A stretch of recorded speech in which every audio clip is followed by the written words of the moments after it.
ये वीडियो उन लोगों के लिए है जो अभी कनाडा आने का प्लान कर रहे हैं, स्पेशली सैस्कटून में, या इमिग्रेशन पे आ रहे हैं, या स्टूडेंट के तौर पर आ रहे हैं, या फिर असाइलम सीकर्स हैं।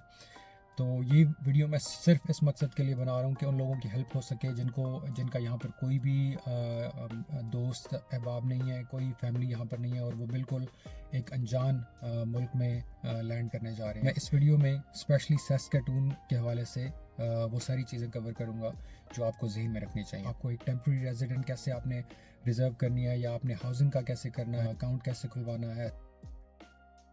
मेरा नाम उस्मान कुरैशी है, मैं पाकिस्तान से हूँ, और मुझे अभी 2-3 महीने हुए हैं यहाँ पर आए हुए।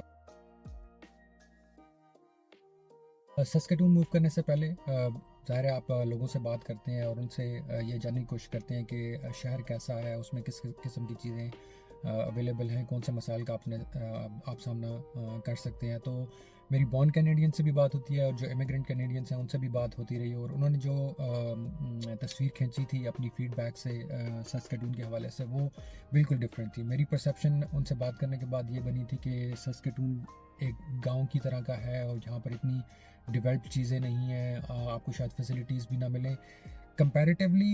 Yes, it's a small city. आपको उस तरह का चहल पहल या उतनी ज़्यादा आपको क्राउड नहीं मिलता जो ओशवा, टोरंटो, मिसिसागा और उन एरियाज़ में मिलता है। ये it is a small city, लेकिन ये बिल्कुल डेवलप्ड एरिया है। इसमें हर किस्म की फैसिलिटीज़ अवेलेबल है, सब बिग स्टोर्स अवेलेबल हैं, बहुत सारे बिजनेसेस भी यहाँ पर अवेलेबल हैं। यहाँ का इंफ्रास्ट्रक्चर बहुत बेहतर है मेरी परसेप्शन से, जो लोगों ने तस्वीर खींची थी।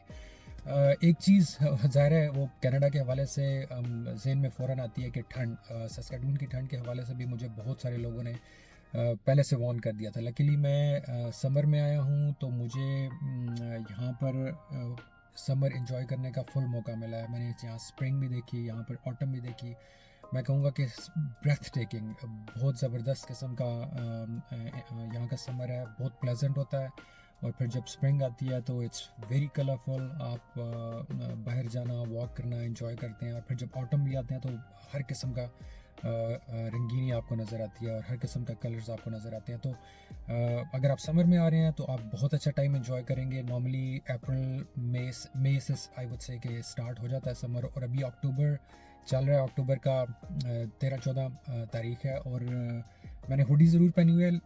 ये थोड़ा सा विंडी है, लेकिन इतना चिली नहीं है। अगर मैं हुड के बगैर भी बैठना चाहूँ तो मैं आराम से बैठ सकता हूँ। धूप इतनी है, नॉर्मली टेम्परेचर अभी 17-18 डिग्रीज है, और धूप इतनी है कि आप आराम से उसमें बैठ सकते हैं। हवा चलती है तो ज़्यादा ठंड लगती है। अब एक्सपेक्टेशन ये है कि अक्टूबर के एंड पर, नवंबर के स्टार्ट में माइनस में टेम्परेचर जाना स्टार्ट हो जाएगा। तो उसकी प्रिपरेशन आपको करनी पड़ेगी। नवंबर के स्टार्ट से लेकर आई वुड से अप्रैल तक एक्सट्रीम किस्म का वेदर होता है, जो कि पीक होता है दिसंबर के मिड से लेकर फरवरी मार्च तक। एक्सट्रीम वेदर रहेगा। आपको दिन में भी -25, -30, sometimes it goes up to -40 plus. कुछ लोगों का कहना है, मैंने एक्सपीरियंस करना है, बट जो लोगों से मुझे सुनने को मिला है और जो मैं समझ पाया हूँ, तो उसके लिए ज़्यादातर लोगों ने यही कहा है जिन्होंने एक विंटर गुजारी है या 2 विंटर गुजारी हैं। वो यही कहते हैं कि अगर आपने प्रॉपर लेयरिंग की हुई है, प्रॉपर जैकेट्स पहनी हुई हैं, प्रॉपर शूज़ पहने हुए हैं, और आपने कवर किया हुआ है, तो इट शुड बी ओके। आप कुछ यहाँ पर नहीं रुकता। आप जिस स्टोर पे भी जाएं, आप जिस एम्प्लॉयर के पास जाएं, जिस ऑर्गेनाइजेशन में जाएं, वो सारे यही कहते हैं कि इट्स नॉर्मल फॉर अस। तो यूज टू होने की बात है। मैं इसको कंपेयर इस चीज़ से करता हूँ कि दुबई में जब आप रह रहे हो तो एक्सट्रीम वेदर में जब वहाँ पर गर्मी होती है तो आप इनडोर्स आपको फील नहीं होता, लेकिन जो ही आप बाहर जाएँ आपको ह्यूमिडिटी और जो गर्मी है वहाँ की वो शिद्दत से फील होती है। आपका स्किन बर्न और वो सारा कुछ फील होता है। तो यहाँ पर भी ऐसी एक चीज़ मैं यहाँ पर जिक्र करना चाहूँगा कि जब भी न्यू इमिग्रेंट किसी भी नई जगह पे जाते हैं, शुरू में ज़्यादा एक्साइटेड होते हैं, but when you hit the ground और आपको रियलिटीज़ का पता चलना स्टार्ट होता है, तो पहले कुछ अरसे में आपको एंग्जाइटी लेवल, आपका फियर्स और आपका डिप्रेशन जो है दैट स्टार्ट्स किकिंग इन। और उस वक्त क्योंकि आपको कहीं से कोई सपोर्ट सिस्टम नहीं होता, कोई दोस्त नहीं होते, तो वो आपके जहन में प्ले आउट होना स्टार्ट हो जाता है। अगर आप घर में बैठे हुए हैं, किसी कोई बात करने के लिए नहीं है, तो चांसेस ये हो सकते हैं कि आप डिप्रेशन में जा सकते हैं। वो होगा, और उसकी मुख्तलिफ वजूहात हैं। कुछ लोग सेविंग्स के साथ आते हैं, कुछ लोग सेविंग्स के बगैर आते हैं, कुछ लोगों को जानते होते हैं यहाँ पर, कुछ लोग किसी को भी नहीं जानते होते। एक चीज़ मैं आपको बता दूं कि ये फेज़ ज़रूर आता है, इस फेज़ से गुजरना पड़ेगा, लेकिन इफ़ यू स्टे पुट और स्ट्रांग रह के और प्लानिंग करके आएंगे तो मेरे ख्याल में, और इस अंडरस्टैंडिंग के साथ आएंगे कि आपको इस फेज़ से गुजरना पड़ेगा, तो मेरे ख्याल में इससे गुजर जाएंगे। It should not be a problem. आपने यहाँ से आने से पहले किन किन चीज़ों का ख्याल रखना है जो मेरे जहन में नहीं था और जो मुझे पता भी नहीं था। फॉर एग्जांपल, मैं जब यहाँ से आने से पहले मैं किसी नेटवर्क के साथ कनेक्टेड नहीं था, मुझे नहीं पता था व्हाट्सएप ग्रुप हैं या लोकल कोई अथॉरिटीज़ या कोई NGOs वगैरह यहाँ पर काम कर रही हैं जो इमिग्रेंट्स के साथ या जो नए लोग आ रहे हैं उनको किसी किस्म की हेल्प प्रोवाइड करें कि आपने गवर्नमेंट डॉक्यूमेंटेशन कैसे कंप्लीट करनी है, आपने ड्राइवर लाइसेंस कैसे लेना है, इंश्योरेंस कैसे लेनी है, आपने हाउसिंग की अरेंजमेंट कैसे करनी है या जॉब्स कैसे ढूंढनी है। तो यहाँ पर ये मैं आपको इस वीडियो के थ्रू बता दूं कि यहाँ पर सब कुछ अवेलेबल है और आप मल्टीपल फोरम्स हैं जिसके थ्रू आप पहले से व्हाट्सएप ग्रुप्स हैं, मार्केट प्लेस हैं और कुछ NGOs वगैरह हैं जो इमिग्रेंट्स को सपोर्ट दे रही हैं, तो आप उनके साथ कनेक्ट हो सकते हैं ईमेल के थ्रू या व्हाट्सएप ग्रुप्स के थ्रू। व्हाट्सएप में जो मुस्लिम कम्युनिटी ज्वाइन करना चाहें उनके लिए एक मुस्लिम प्रोफेशनल एसोसिएशन है, ये एक ग्रुप का नाम है MPA व्हाट्सएप ग्रुप। फिर जो लोग इंडिया से आ रहे हैं उनके लिए एक ग्रुप है इंडियंस इन सस्केटून। फिर सस्कैचुअन मार्केट प्लेस है, सस्केटून अकोमोडेशन का एक अलग से ग्रुप बना हुआ है, सस्केटून कार फ्लिप्स का बना हुआ है, फेसबुक मार्केट प्लेस का बना हुआ है। मैं कोशिश करूँगा कि मैं वीडियो के अंदर इनके लिंक्स भी दे दूँ ताकि आप इन ग्रुप्स को अगर ज्वाइन करना चाहते हैं वहाँ से आने से पहले तो आप कर सकते हैं। यहाँ पर 2 सोसाइटीज़ हैं जिनसे मैं कनेक्ट हुआ था और वो आने के बाद ही मुझे पता चला था। एक ओपन डोर सोसाइटी है और एक ग्लोबल गैदरिंग है। Those are not for profit organisations जो आपको मुख्तलिफ़ किस्म की सर्विसेज प्रोवाइड करते हैं। इंफॉर्मेशन इनकी ऑनलाइन हर किस्म की अवेलेबल है। जब आप यहाँ पर आते हैं तो आप वॉक इन भी कर सकते हैं इन्फॉर्मेशन कलेक्शन के लिए, वेबसाइट पे भी जाके कर सकते हैं, कॉल भी कर सकते हैं। इसके पास बहुत सारे कोर्सेज भी हैं जो लोग स्किल्स के साथ नहीं आ रहे, इंग्लिश लैंग्वेज कोर्सेज भी ये देते हैं। कुछ लेट्स से कुकिंग कोर्सेज हैं, आपको कंप्यूटर बेसिक स्किल्स सिखाई जाती हैं, and there are a number of events. और इसमें जो लोग आते ही लेट्स से बिज़ी रहना चाहते हैं, अभी जॉब ढूंढ रहे हैं, वॉलंटियरिंग अपॉर्चुनिटीज़ भी इनके साथ काफ़ी ज़्यादा होती हैं ओपन डोर सोसाइटी के साथ और ग्लोबल गैदरिंग के साथ, तो आप उन लोगों को सर्च आउट कर सकते हैं। यहाँ पर मुख्तलिफ़ किस्म के कंपनीज़ हैं जो यहाँ पर काम कर रही हैं, सेल्यूलर सर्विस हैं। नॉर्मली रिकमेंड ये किया जाता है कि जब आप सस्केटून में आएँ तो आप सस्केटून में ही आके यहाँ से सिम लें, क्योंकि टैक्सेशन का भी इशू है और कुछ पैकेजेस जो हैं वो सिटी स्पेसिफिक हैं। तो जो सबसे ज़्यादा फेमस है और गवर्नमेंट रन है वो सैस्टेल है। उनके पैकेजेस भी अच्छे हैं, अफोर्डेबल भी हैं और उनकी सेल्यूलर कवरेज जो है वो काफ़ी बेहतर है। मुझे ऐसा इशू नहीं है, मैंने उसी को सिलेक्ट किया था। आई एम नॉट सेइंग कि आप उसी को सिलेक्ट करें, बट मेरा एक्सपीरियंस उनके साथ अच्छा रहा है। बट उसके अलावा रॉजर्स है, बेल है, वर्जिन है, एक और है बेडो, तो आप इनको देख सकते हैं। अच्छा, यहाँ पर आके एक चीज़ जो मेरे लिए काफ़ी अनसेटलिंग थी कि पाकिस्तान में हम अनलिमिटेड डाटा यूज़ करते हैं और बहुत ही अफोर्डेबल होता है, लेकिन यहाँ आके डाटा सबसे ज़्यादा एक्सपेंसिव है। आप on the go all the time unlimited data, yes कुछ पैकेजेस हैं यूज़ कर सकते हैं, बट नॉर्मली जो पैकेज मिलते हैं उसमें डाटा लिमिटेड सा होता है, 15-20 GB तक आपको देंगे, लेट्स से स्टार्टिंग फ्रॉम $40-45।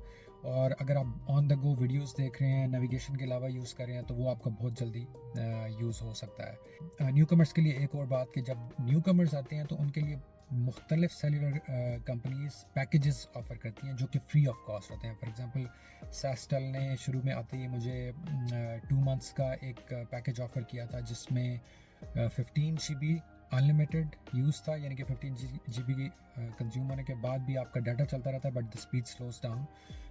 तो वो 2 मंथ्स के लिए अवेलेबल था without any cost new commerce के लिए। वो जैसे ही मेरा वो डाटा एक्सपायर हुआ तो उसके बाद मैंने सैस्टेल के साथ ही एक पैकेज ले लिया और पैकेज वो $40-45 से स्टार्ट होता है।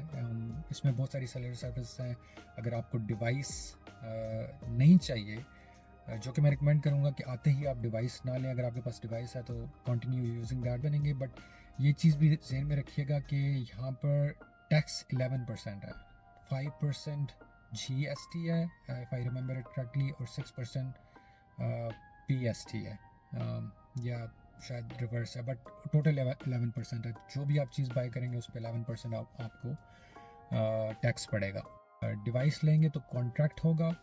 नॉर्मली डाटा पैकेज अगर सिर्फ लेंगे तो that's month on month basis, उस पर आप चेंज कर सकते हैं। बट डिवाइस के साथ आप लॉक इन हो जाते हैं, और अगर आप लेट्स से डिवाइस रिटर्न करना चाहते हैं तो उसको आपको डिवाइस को पे ऑफ करना पड़ेगा। तो ये कुछ चीज़ें हैं जो मैं आपको बैंकिंग अकाउंट जो तो स्टूडेंट हैं उनके लिए तो क्योंकि उन्होंने गवर्नमेंट इन्वेस्टमेंट सर्टिफिकेट्स लिए हुए होता है तो उनका बैंक अकाउंट स्टार्ट हो जाता है वहीं से। फॉर एग्जांपल आप अमाउंट्स जो भी अपने मुल्क से सेंड कर रहे होते हैं तो वो किसी एक बैंक को आप चूज़ करके सेंड कर रहे होते हैं, तो आपका नॉर्मली बैंक अकाउंट उन्हीं के साथ आगे चलता है। आप वो जब यहाँ पर आते हैं तो उसी ब्रांच के साथ अपॉइंटमेंट सेट करके आप जाके वेरिफिकेशन कराते हैं अपने डॉक्यूमेंट्स की, और आपका बैंक अकाउंट ओपन हो जाता है और आपका अमाउंट अवेलेबल हो जाती है आपको, जो सर्टेन अमाउंट होती है। जो इमिग्रेंट्स हैं उनके लिए यही तरीक़ाकार है कि आने से पहले आप अपने डॉक्यूमेंट्स लेके आएँ, बैंक अपना चूज़ कीजिए। यहाँ रेफरल सिस्टम काफ़ी कॉमन है कि लेट्स से अगर आप किसी के थ्रू रेफरेंस के थ्रू जा रहे हैं कि किसी का पहले से अकाउंट है तो उसमें कुछ रिवॉर्ड्स देते हैं, लेट्स से $300 या $350। TD बैंक है, CIBC है, या स्कॉशिया बैंक है, और मुख्तलिफ़ किस्म के और बैंक। जो भी आप बैंक चूज़ करते हैं उसमें अपॉइंटमेंट बेस्ड आपकी अकाउंट ओपनिंग होगी, आप वॉक इन करके अकाउंट ओपन नहीं करा सकेंगे। तो उसमें जो चीज़ें रिक्वायर्ड होती हैं बैंक अकाउंट ओपनिंग में, उसमें आपका स्टडी परमिट होता है, जो भी स्टेटस डॉक्यूमेंट्स हैं वो आप लेके जाएंगे। सब कुछ ऑनलाइन बैंकिंग है यहाँ पर, बड़ी ज़बरदस्त सर्विसेज है।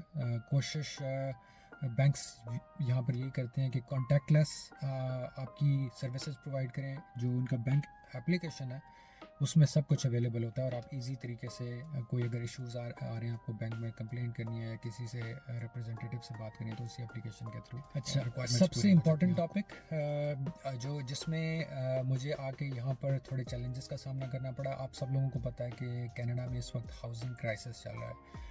कुछ लोग स्टूडेंट्स को ब्लेम कर रहे हैं, कुछ लोग इम्प्रॉपर प्लानिंग को ब्लेम कर रहे हैं, और कुछ लोग ये भी कह रहे हैं कि प्रॉपर तरीके से फोरसी नहीं किया गया कि पॉपुलेशन कितनी तेज़ी से इंक्रीज़ होगी इमिग्रेंट्स की वजह से, और लोकल पॉपुलेशन, तो वो हाउसिंग के लिए प्लान नहीं किया गया। तो आने से पहले बहुत सारे कंपनीज़ को अप्रोच कर रहा था कि मुझे वर्चुअल शोइंग फैसिलिटी दी जाए ताकि मैं अपार्टमेंट्स को देख सकूँ और ऑनलाइन ही उसको रिजर्व करा सकूँ। वो मेरा नहीं हो सका। पहली एक चीज़, अगर आप मैप पे जाएं सस्केटून के तो आपने ये डिसाइड करना है कि आपने रहना किस साइड पर है। जो नॉर्मली वेस्ट साइड है उस पे अगेन मेरा परसेप्शन ये है that gives you a feel of an older community. वहाँ पर जो घर बने हुए हैं वो पुराने हैं, फैसिलिटीज़ या रोड इंफ्रास्ट्रक्चर इतना बेहतर नहीं है। जो ईस्ट साइड पर है, या फॉर एग्जांपल जो ईस्ट साउथ या ईस्ट नॉर्थ वाली साइड है, वो काफ़ी नई कम्युनिटीज़ हैं, वहाँ नए घर बन रहे हैं, नए अपार्टमेंट्स बन रहे हैं, तो वो लोग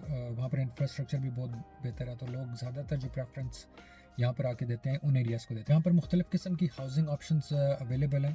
फॉर एग्जांपल कॉन्डोज हो सकते हैं, टाउन हाउसेस होते हैं, semi and fully detached houses हैं, और अपार्टमेंट्स वगैरह अवेलेबल है। तो इन ऑप्शंस में जो भी आपको सूट करती है आप वो सिलेक्ट कर सकते हैं। और 2-4 कंपनीज़ जो कि मुझे यहाँ आके पता चला था जो काफ़ी फेमस हैं और उनके पास काफ़ी प्रॉपर्टीज़ हैं, उनको एक्सप्लोर कर सकते हैं कि उनके पास कौन सी अपॉर्चुनिटीज़ हैं। फॉर एग्जांपल बोर्ड वॉक है, कॉलियर्स है, एवेन्यू लिविंग है, मेन स्ट्रीट है। जो रेंटल कॉस्ट है वो तकरीबन सेम है, बट थोड़ा बहुत $100-200 का फ़र्क आ सकता है बेस्ड ऑन द कंपनी और the location where you living in. यहाँ अपार्टमेंट्स जो सिंगल बेड अपार्टमेंट है वो $1100-1200 से स्टार्ट होता है, अगेन डिपेंडिंग ऑन किस लोकेशन पे आप रह रहे हैं। वेस्ट साइड शायद सस्ती हो इससे, लेकिन ईस्ट साइड पर ज़्यादातर क्योंकि नए अपार्टमेंट्स हैं और एक्सेसिबल है यहाँ पर ज़्यादातर प्रॉपर्टीज़, तो वो थोड़े से एक्सपेंसिव है। एक चीज़, आपने कभी किसी को एडवांस में कोई पेमेंट नहीं करनी। यहाँ बहुत सारे स्कैम चल रहे हैं। एजेंट्स आपको शो कराने की कुछ जगहों पर ऐसे इंसिडेंट रिपोर्ट हुए हैं कि वो आपसे डिपॉजिट मांगते हैं, लेट्स से $50 का, $100 का। तो ऐसा कोई चक्कर नहीं है। कंपनीज़ इसको बिल्कुल डिस्करेज करती हैं। आप डायरेक्ट कंपनीज़ के फ़ोन नंबर्स के थ्रू और उन्हीं एजेंट्स के थ्रू डील कीजिए। नॉर्मली अपार्टमेंट देख के, घर देख के, फिर उसको आप रिज़र्व कराइए, बगैर देखे रिज़र्व ना कराइएगा, क्योंकि बहुत सारे अपार्टमेंट्स में बहुत सारे इश्यूज़ हो सकते हैं छोटे मोटे।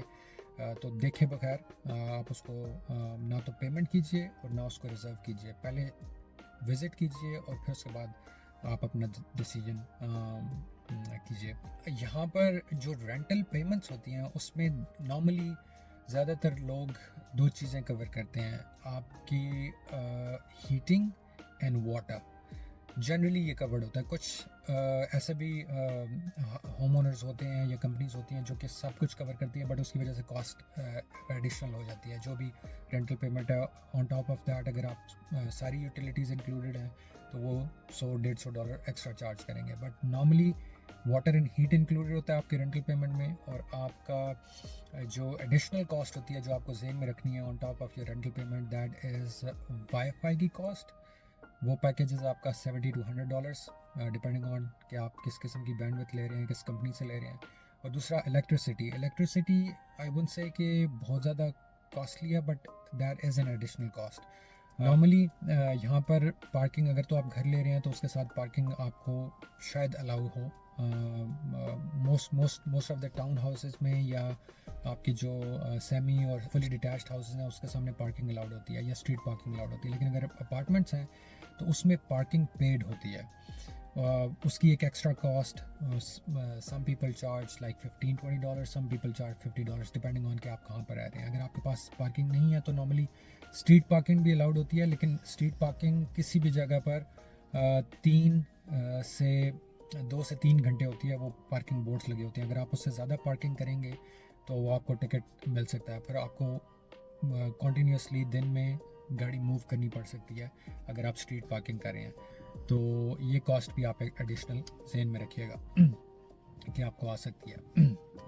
यहाँ पर हम अपनी वीडियो क्लोज करते हैं। आई नो इसमें बहुत सारे और टॉपिक्स हमारे रह गए हैं जो मैं नेक्स्ट वीडियो में कवर करूँगा। नेक्स्ट वीडियो में हम कवर करेंगे कि आप घर के लिए चीज़ें कहाँ से ले सकते हैं और कौन सी इकोनॉमिक ऑप्शंस अवेलेबल हैं, आप गाड़ी कैसे ले सकते हैं, और गाड़ी से कनेक्टेड कौन कौन से खर्चे हैं जो आपको ज़हन में रखने पड़ सकते हैं। और मैं नेक्स्ट एक वीडियो में ही कवर करने की कोशिश करूँगा कि लाइसेंस कैसे लिया जाता है यहाँ पर, और जब आप एज ए विज़िटर आते हैं तो कितने अरसे के लिए आपको लाइसेंस पे आप ड्राइव कर सकते हैं, और रिटन टेस्ट में क्या इंक्लूड होता है, driving test, road driving test में क्या इंक्लूड होता है। तो ये नेक्स्ट वीडियो में मैं आपके साथ कवर करूँगा।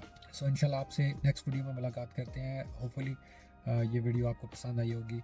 So please like and subscribe. Thank you very much.